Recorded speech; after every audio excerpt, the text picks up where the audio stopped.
And we're back with another episode of Inside Sports Fantasy Football. It's Gerald Glassford coming back to you from the Pop Culture Cosmos, Inside Sports Fantasy Football, and the Lakers Fast Break. We truly appreciate you catching all of our shows. And if you can, please give us that magical 5-star review wherever you get our podcasts. Plus, if you could share, and subscribe today to get the latest notifications on when we go live on the air with the latest Pop Culture Cosmos, Lakers Fast Break, State of Pro Wrestling, PCC Multiverse, and of course, Inside Sports Fantasy Football. It would be greatly appreciated. Well, NFL Week 8 is upon us. So many things going on. I know Chris Sardieri would love to be here from the Domination Sports Nation, but he is on vacation, a little mini vacation right now. So here today, it's just me and, of course, the football Steelers guru himself. He is Ox1947 at LakersBall.com and also as well, Mr. Simblades with a Y.com. It is Joe Soro. And Joe, glad to have you here. And before we dive into week 8 with our picks, our fantasy football options, and of course, woof, woof, woof, a trip to the doghouse, we would be neglecting the issue of what went on with the Steelers. A tale of two halves with Russell Wilson. Again, it was so good to watch. And I was watching it, glancing back and forth.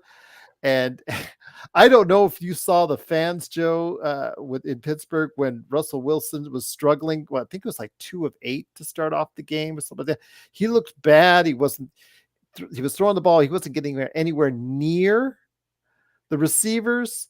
There were people in the audience, Joe, going like this, like, get rid of him. Oh, and it was terrible. But all of a sudden, second half came around. He lit up and looked in many ways like the Russell Wilson of old. 2 touchdowns, and he guided the team to an easy victory. Your thoughts, my friend, on Russell Wilson? Can he continue the success? And should people in fantasy football be interested in picking him up? Fantasy football quarterbacks, the ones that are valuable are usually ones that can run. Most of the leagues that have pass first only type quarterbacks, there's only so much you can do. If the quarterback throws it for, let's say, 250, right? Hell, let's just say 300. Mm-hmm. So you're going to get what?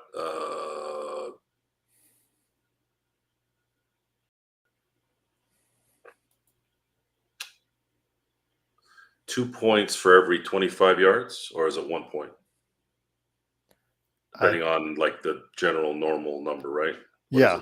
It depends on the league. Depends on the league, but I think it's closer to 1. Okay, so 1 for every 25. So that's 4 points times 3. That's 12 points. And if they throw 3 touchdown passes, that's 4 points per touchdown pass, which is 12. Now you have 24 points. Not bad. Mm-hmm. Not bad.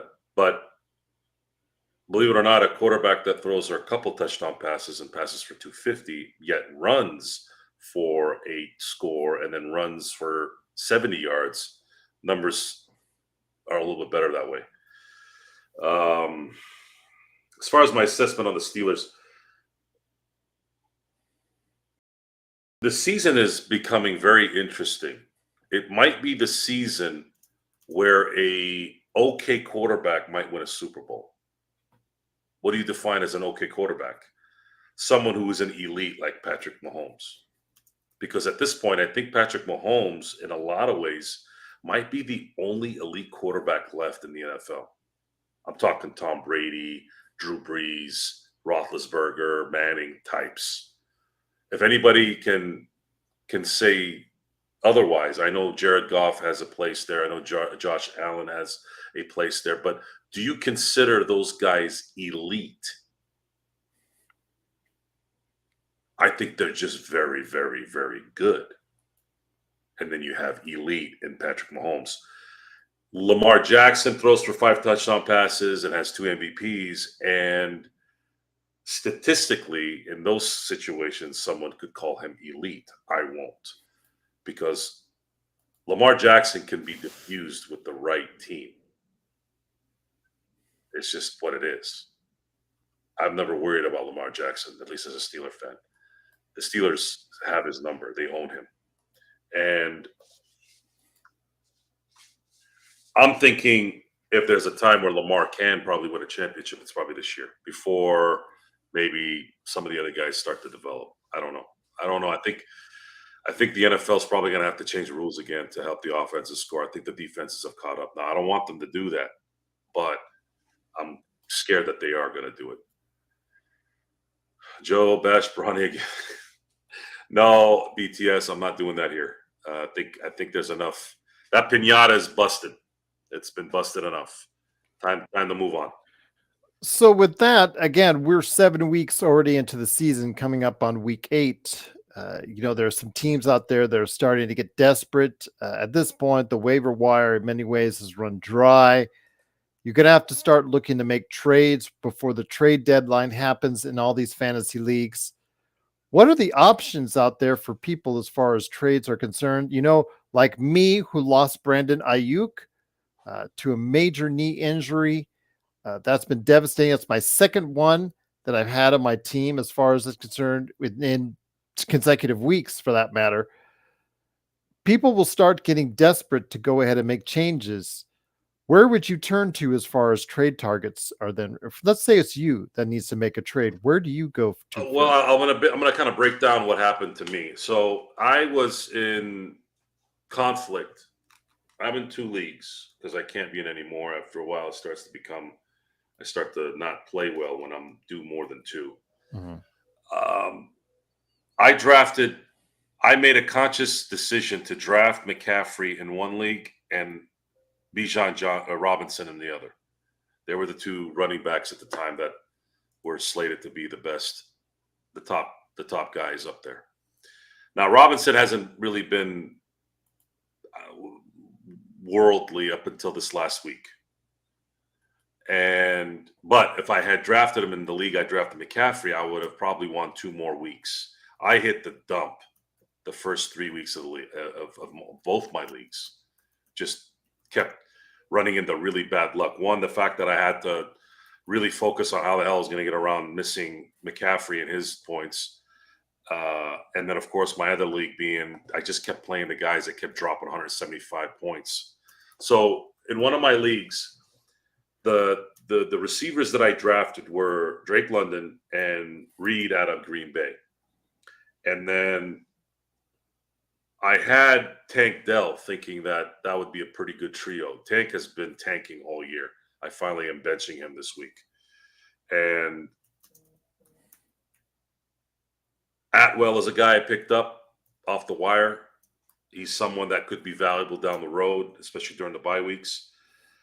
I would say if I'm going to trade for another receiver, it's probably not necessary. I think I have the right guys there just because I battled. I paid attention enough to where I was able to get someone like Atwell off the wire. I stockpiled the receivers that probably weren't kind of known, where I thought, well, Kirk Cousins is in Atlanta. That means he's going to probably throw the ball more. So getting somebody like Drake London added on his ascent would help. However, I could use Reed or London to go get maybe somebody more impactful in terms of a running back. Right now, my running backs are Hunt, Hubbard, and White. White is another guy that kind of came through a little bit finally for the first time in 7 weeks. Mm-hmm. And see, that's the problem with fantasy football, folks, is if you give up on guys too much. Last year, I still say this from last year in one of my leagues, I gave up on Dak Prescott way too early when I drafted him. And I think that cost me the championship in the end because I was struggling with a quarterback the rest of the year. And he was playing really well. So this year, I made a conscious effort to stick with what I had, even though I started 0-3 in both leagues.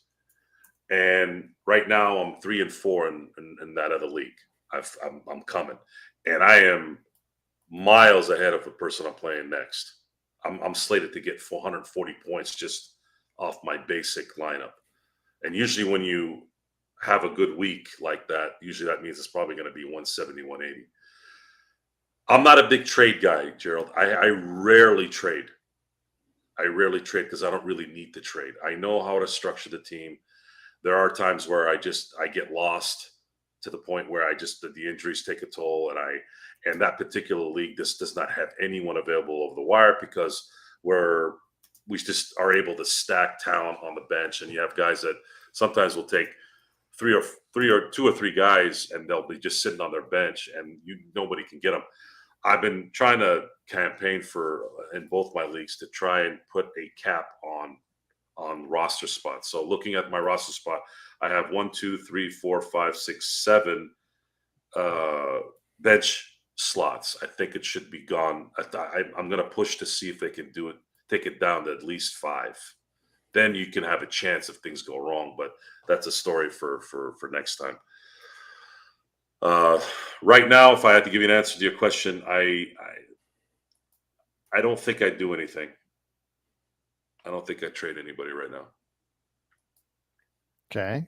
But if that's the case, who looks good out there? Because to some other owners out there, like I said, the Ayuk injury and some other major injuries that have happened over the course of the past few weeks might be necessitating. Now, I may have just enough depth. I don't really have to go ahead and sell my soul to bring anyone in. But still, there are other team owners out there that might be getting a little bit antsy because they feel they need to be a win now state. So is there anyone out there that you think may be a good trade target to have? I mean, as far I as would go after if you haven't. I know some people drafted George Pickens thinking he was going to take that leap. Unfortunately, Justin Fields is not the prototypical quarterback where he's going to sit in the pocket and drop 303 touchdowns. I would see if you can go get him because I think if Russell Wilson stays healthy and the Jets don't have a bad defense, by the way. He shredded a very good. They weren't as good as they were last year, but this is still a very good defense, and he shredded that defense. So I'm expecting them to do very, very well this week as well because the Giants don't have as good of a defense. Their team is in shambles right now. Sorry, Chris, that is what it is, and Jeff as well. I would try to go get someone like Pickens. Maybe he might not fetch as much of a gold mine in that situation. Go get him, and you might get a chance to get someone that could be a number one for your team if you're struggling with receivers.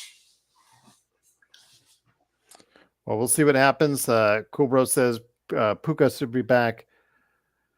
So hopefully sometimes next month. But the trade target in real life, Joe, has turned to, and which might break Coolbro's heart even more, the fact that Cooper Kupp might be available with the Rams season not exactly going the way they wanted to. Cooper Kupp has, obviously some value throughout the league, and we've seen in the past 2 weeks major wide receivers or big names from recent years and recent seasons getting traded to other teams. So with that said, Cooper Kupp's name is out there. Do you think he gets traded in the not too distant future?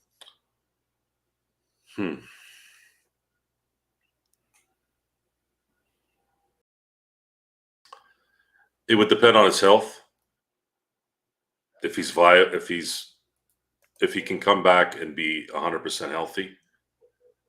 I know 100% is kind of relative depending on years in service in the NFL, but someone that could make a difference as a second receiver, which is what the Steelers need right now. Because if you got Cooper Kupp, who actually wasn't bad at the beginning of the year before he got hurt, he was playing pretty well. Because Puka had left due to injury as well. If he is healthy and can play the number 2 on the Steelers team, that could change a lot of things. Because now George is not going to have anybody shading to his side. And he's already a force when he has people covering him. So now if you have to pay attention to Cooper Kupp, who is not only a fantastic receiver when he's on, but he's that guy that can get separation and get you those first downs on 3rd and 7. You do that, now you have to deal with being able to take more risks, or the Steelers taking more risks and throwing the ball just up in the air for George Pickens. George Pickens is not Randy Moss, but he has the hands that can give you some of those plays every now and then during the game, and that relieves a lot of stress to the offense because you don't have to think too much. You don't have to create separation or have a perfect pass as much by the quarterback and not have to deal with the pressure to do the perfect pass. If you can just get it out there and he's single coveraged and you can't really shade too much out there because you're worried about Freiermuth in the middle and you're worried about Cooper Kupp on the other side, that now becomes an offense that becomes a little bit more potent. The Steelers defense right now is doing very well. That's how they built this team, right? Because they don't have a lot invested in the quarterback, and you can do that when you have great defenses and great players that you can pay. If the Steelers win the next couple games, which I think they will, they now essentially go into the middle of the season where they're going to be having one of the hardest schedules I've seen in a long time. They're essentially playing the entire division and then Philly and Kansas City to finish the year out. So the last 8 games is the AFC North, which is no matter who it is, no matter how pathetic the Bengals and Browns can be, they're still a division rival. They still have to play hard to beat those teams. Then you have Kansas City, and then you have Philly. Yeah, I know Philly isn't the juggernaut it was a few years ago, but it's still, you got to deal with some stuff there. So you go, let's say if they win the next couple games, you're going to go into that juggernaut to finish half the season, let's say 7-2. Do you come out of there successful 4-4? Sure. 11-6. You're putting yourself in a really good position there if you finish the year 11-6. You might not win the division. You might have to beat Baltimore twice. And then now you're 12-5.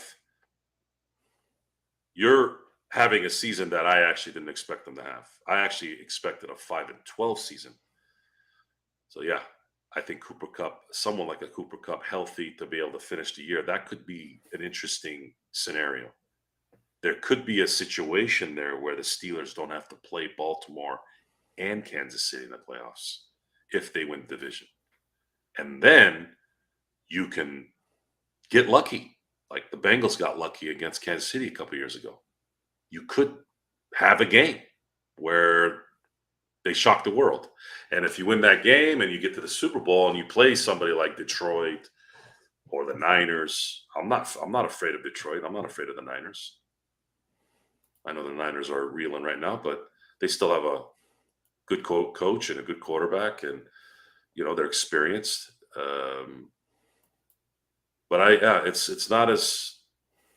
This is probably one of the weakest NFL seasons in terms of like a runaway team that I've seen in a while.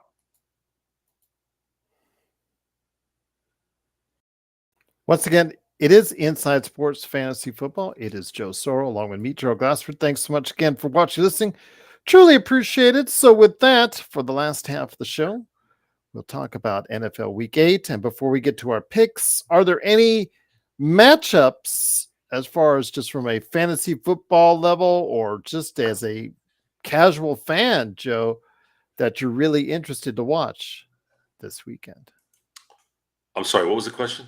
Just any games that you feel need to be noted before we get into our our football picks for this weekend. Well, when I was looking at the schedule earlier this week, I was like, yeah.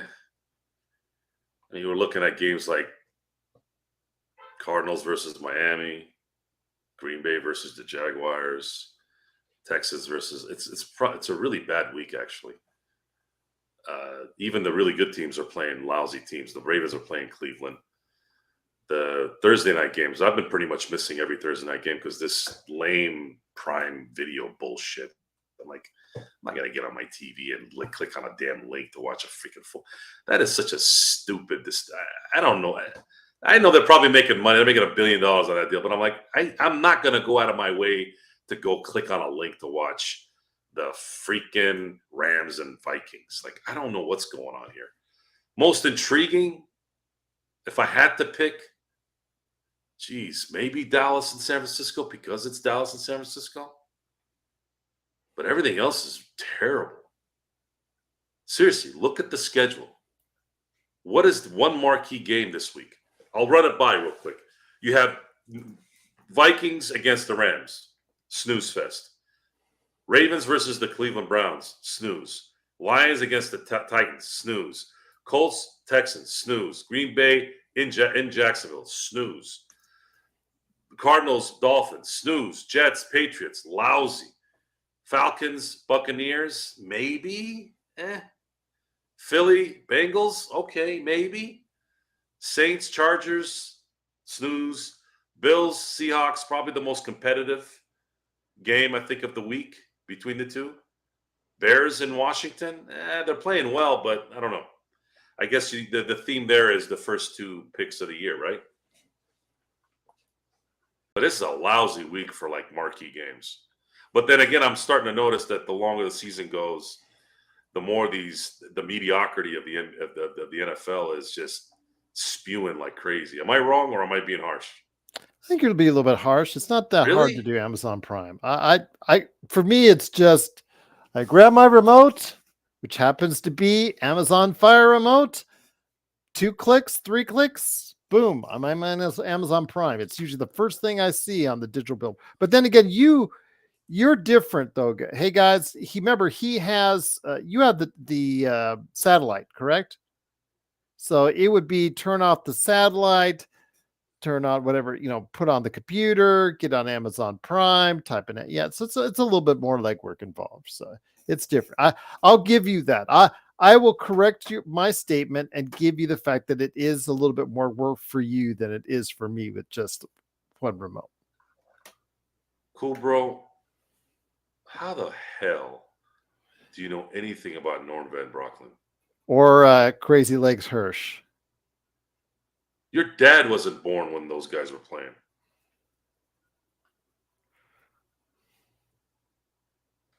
Did you pull that out of your butt reading something on the internet? Joe likes his satellite bag and dragon. He likes his If I wanted to watch something on my phone primarily, it's not going to be football. I'm not going to be like this all day. What the hell? What is that? I want a TV where I can sit and watch like a human being. I just use the Fire Stick. I just plug it into the HDMI, and there it is. So I have a feeling if you ever decide to switch, or smart TVs, like my new one or newer one in the living room, that has all the apps built in, except for YouTube TV. No, that one doesn't. But yeah, outside that, yeah, they all plug in there. Prime Video, Disney Plus, Hulu, whatever, they're all already in there. So. Here's the problem with apps. Here we go. You ready? Of course. I can't dual tuner it. I can't split screen it. He's right on that one. It's hard to do. I will say, well, hold on. Let me say this. YouTube TV, if you do get YouTube TV, they do split the games into two. I'm not paying $100 a month for freaking apps. Okay, I'll pay $100 for DirecTV so I can actually control what I'm watching and I can record it like a normal person and rewind and all this and not have to rely on the internet. I have a satellite for a reason. You know what I'm saying? Like, it's, to me, this whole app thing, it's supposed to be something when you're mobile, not a primary. And these assholes have primaried this stuff. That's what pisses me off. It's an inferior way of watching the game. I like apps when I'm traveling and I can watch on my phone. For example, there was a week where I went to visit family, and the drive from the Palisades to the desert was one of the activities. Normally, we'd have to wait to watch the game before we left.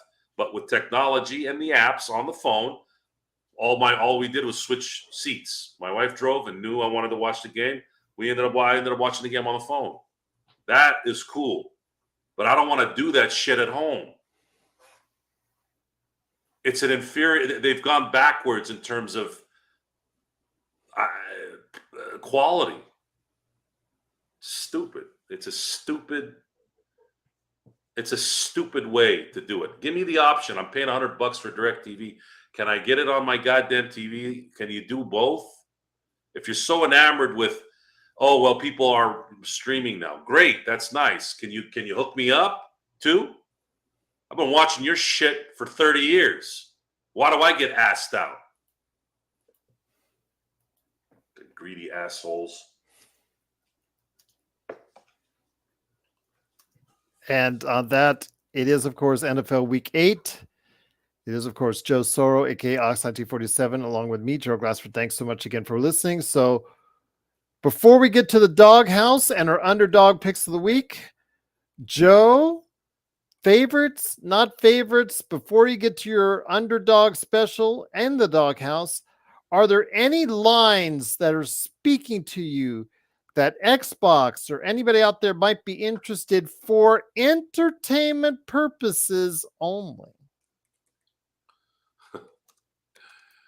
Boy.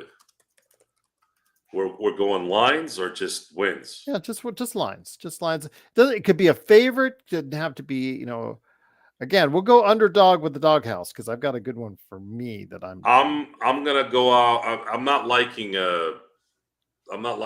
11 for Detroit, even though they're playing well. That's 11 is always double digits in an NFL game with parity. I'm not a fan of that typically. Okay. And yeah, I think if I had to pick a game, I'm picking the Titans in the Detroit game. I think Detroit wins by a touchdown. I am surprised it's so close between the Jags and the Packers. Right now, there's only a 4-point spread. So I'm with the Packers getting the 4. Love has been doing pretty good so far, after getting off to a little bit of a shaky start. So yeah, I'm kind of surprised there. Also, the other game that I think of interest before we get to our underdog picks, that of course, Jerry,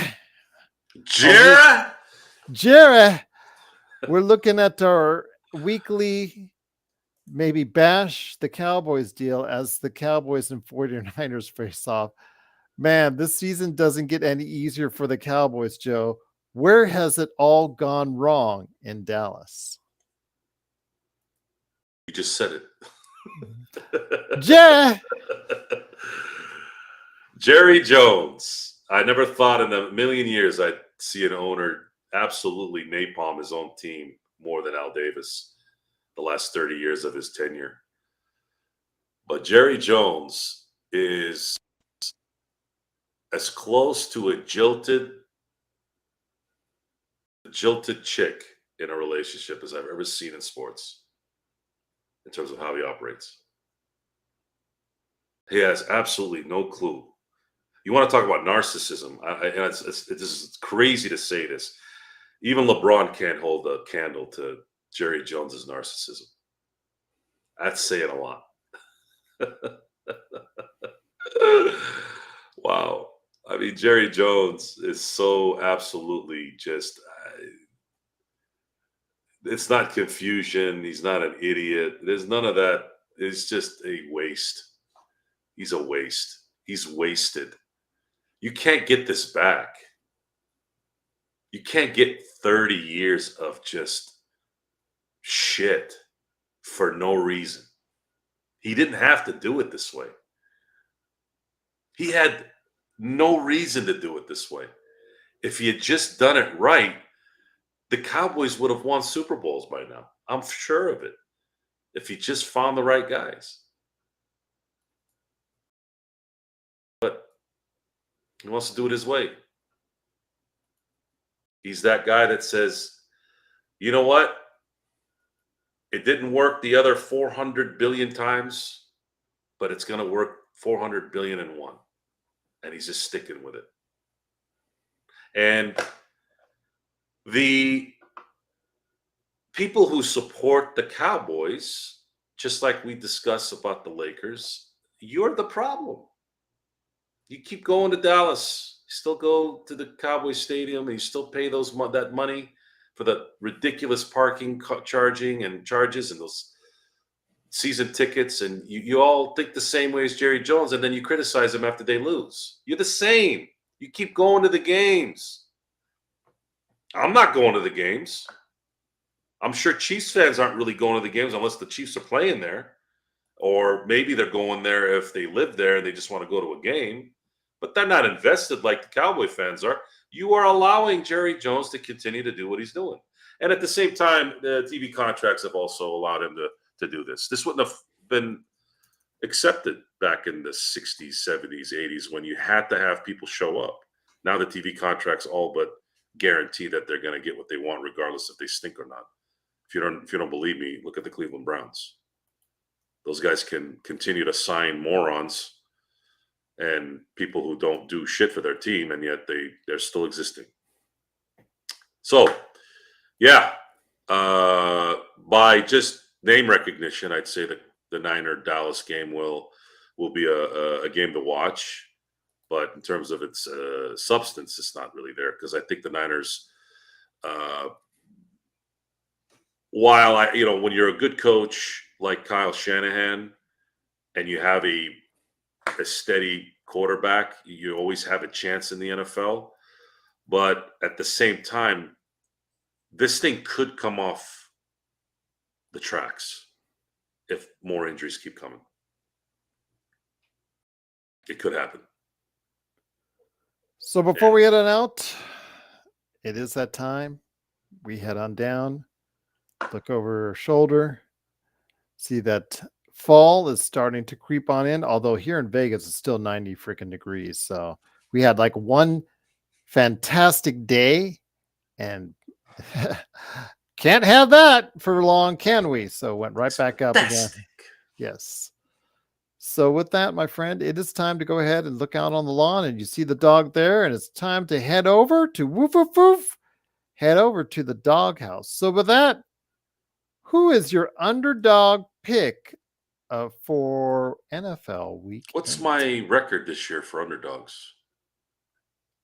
I know you got like 3 in a row. Xbox was very happy. He made a lot of money off you, even though, again, we do not encourage that. It's for entertainment purposes only. I think you went 3-1, if I'm not mistaken. I don't think I've lost. Okay. Thought you lost in that last one. No, if I've picked a team, I've missed a few weeks. That's probably why you don't remember. But I think I've picked every underdog and they've won. Okay, looking at the horrible schedule. I mean, I don't really even know if any of these games could have a really big underdog. But I guess if I had to roll with something that would be considered a true underdog, I don't believe that the Titans will have to worry. I don't think the Lions will cover, but then I will also roll with the fact that there's a slight chance that the Titans could go in Detroit and win. So I'm picking the long shot in the Titans being Detroit. I will take the closer underdog in the Eagles. They're on the road at Cincinnati. They will need a great game from Saquon Barkley, and I think they will get it. I know he's come back into the lineup, played very strong, still one of the leaders in fantasy football. I think I'm going to go ahead with them. It's only a 2 to 3, depending on where you get it from, but I'll go ahead and I will take the cover for the Eagles. Really?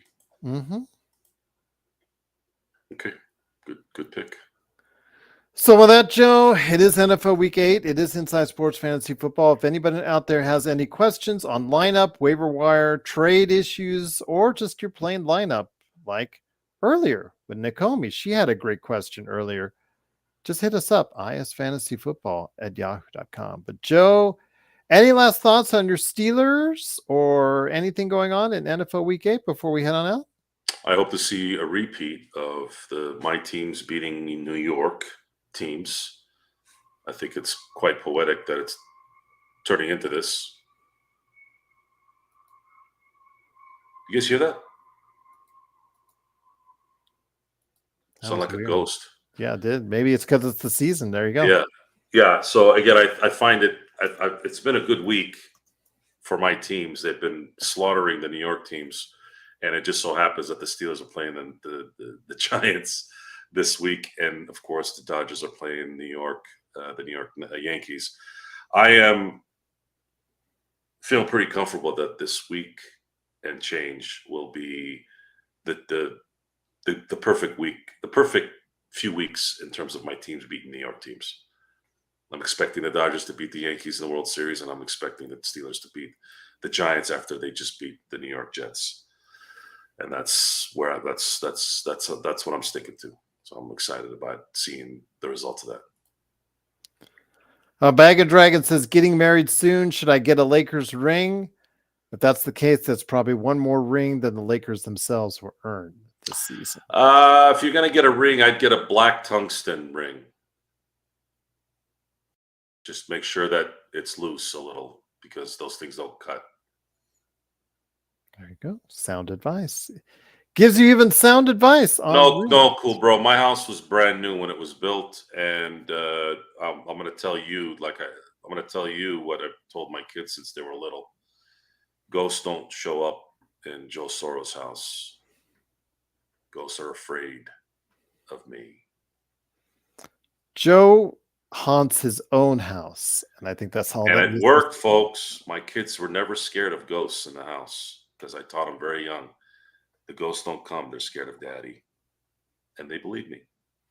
And there's never been any ghosts that have shown up. And with that, it is Inside Sports Fantasy Football. Again, if you have questions for us, IS Fantasy Football. If you're watching this on the Pop Culture Cosmos, I should hopefully be able to get you something. The third person didn't seem right. What? I think that's the first time I've ever done that. There you go. Well, there you go. Your future as Dion. There you go. Absolutely. Who? In the third person. Dion. Dion who? Warwick? Never mind. Sanders, who always refers to himself as primetime in the third person. And on that note, it is Inside Sports Fantasy Football. We will be back next week. Hopefully, Chris will be able to join us for that. But for Lakers Fast Break fans, we'll be back tomorrow night with more insight into the world of basketball. And for Pop Culture Cosmos, we look for more shows on that channel as well. But for Joe Soro, a.k.a. Ox1947 at LakersBall.com, it's me, Gerald Glassford. Thanks again for watching, listening. Here's wishing you the best of luck for Week 8 in the NFL from all of us right here at Inside Sports Fantasy Football.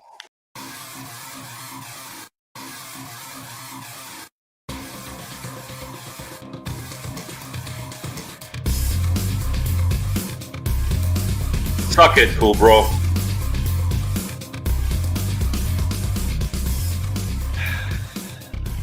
Joe.